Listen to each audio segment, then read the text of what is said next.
congratulations on the win. Has it landed with you just yet? How remarkable it is to concede 500 runs and win by an innings? I mean, I think everyone knows what a special win that'll be. I think credit to those two Yorkshiremen yesterday, the way they went about their stuff. I think in another situation, I think you play a few more shots when you're kind of past your 100 sometimes naturally, but they knew how important it was to get us up to that massive score. So credit to them, and then the way the bowlers bowled was phenomenal. So it's been a serious effort from those guys, and the heat, the way they've charged in all day, the way the spinners have bowled as well. So yeah, really pleasing performance.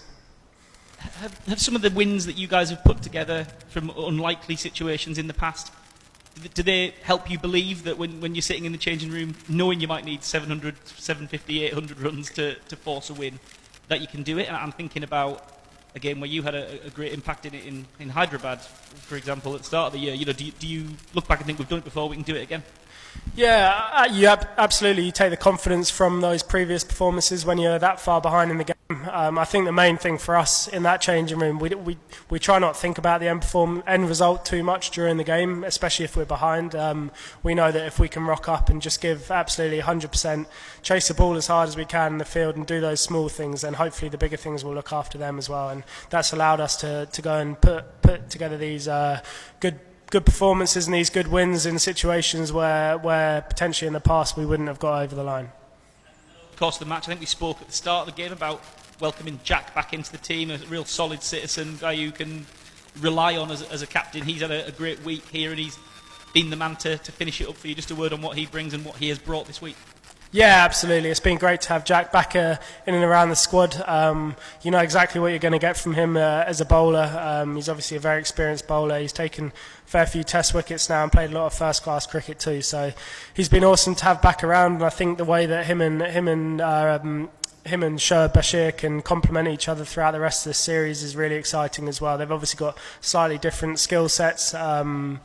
And can challenge batters in different areas as well. And I know Shoaib didn't get his rewards this week, but I'm sure he will over the course of this series. And really happy for Jack, obviously taking that last wicket today. Spent a while out of the team, and credit to him for how he's come back, and he's bowled his heart out, and he's had a bit of bad luck over the last couple of years along the way, so couldn't be happier for him.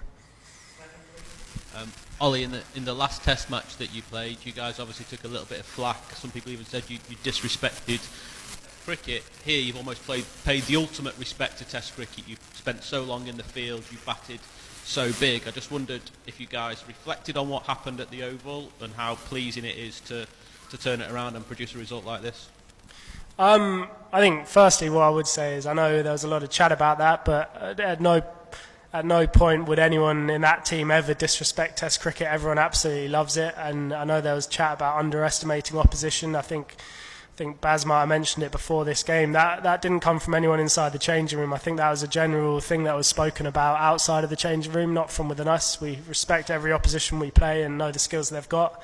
And I think naturally the way the game is played out here it can be slightly slower naturally on these pitches, obviously on a pitch like that anyway, where you know you've got to do the hard yards and you've got to really stick at it for a long period of time. We might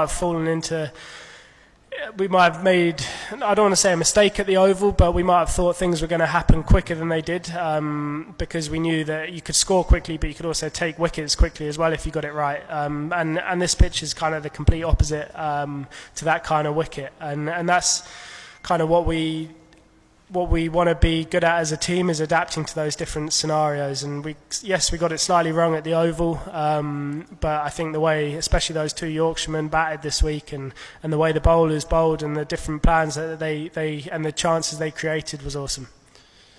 Should this send to other opponents that even 5-5-6 isn't safe against this England team?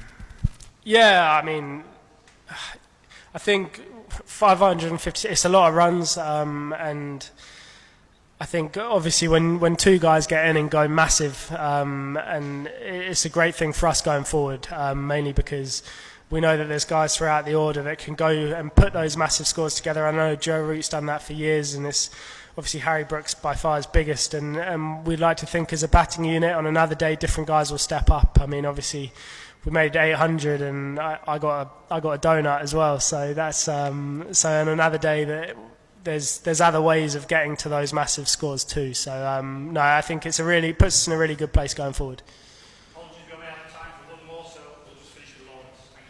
Ollie, you've been involved in some pretty amazing wins since Brendan took over 2.5 years ago. Where would you place this one? Oh, it'd be right up there. I think there's probably definitely top three. I think I can think of probably Islamabad was right up there, and then I think Hyderabad as well was right up there, and Trent Bridge. I think probably those four of the ones that as a team we really look back on, and this is right up there with the rest of them too.